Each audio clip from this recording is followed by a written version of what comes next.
KNS స్టేడియంలో జరుగుతున్న tennis వేసవి క్రీడా శిక్షణ శిబిరాన్ని జిల్లా యువజన క్రీడా అధికారి కొత్త ప్రశాంత్ సందర్శించి క్రీడాకారులను ప్రోత్సహించారు. క్రమశిక్షణతో సాధన చేస్తే ఉన్నత స్థాయికి చేరవచ్చని ఆయన సూచించారు. ఈ కార్యక్రమంలో ACP Ambati Narsaiah, police inspector Venkatanarayana, coach Venkat తదితరులు పాల్గొని క్రీడాకారులకు టెన్నిస్ బాల్స్ అందజేశారు.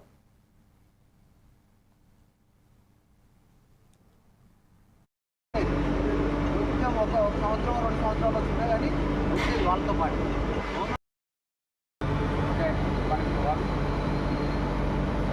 చెప్పండి అందరూ కోచింగ్ ఎలా జరుగుతుంది మీకు? లౌడ్ గట్టి చెప్పాలి, భయపడద్దు. నేనైతే ఇక్కడికి వచ్చాను కదా, బాగా జరుగుతుందా? ఎలా ఇస్తున్నారు కోచింగ్ సార్? ఓకేనా? టైం మెయింటైన్ చేస్తున్నా. మీకు తెలుసు లాస్ట్ టైంకి అసెంబ్లీకి రావాలా సార్ కూడా ఒక 10 years నాకు మనకు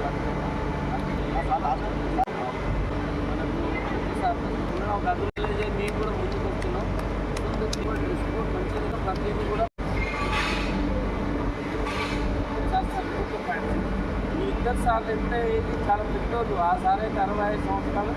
సార్ కూడా చాలా ఫిట్నెస్ ఉంటుంది. ఆ సార్ బాల్ ఉన్నాయి, ఇంట్లో కూడా ప్రాక్టీస్ చేసుకోవచ్చు. మీ స్కూల్ టైం సరిపోదు అనుకో, నియర్ బై గ్రౌండ్స్ ఉంటే రండి.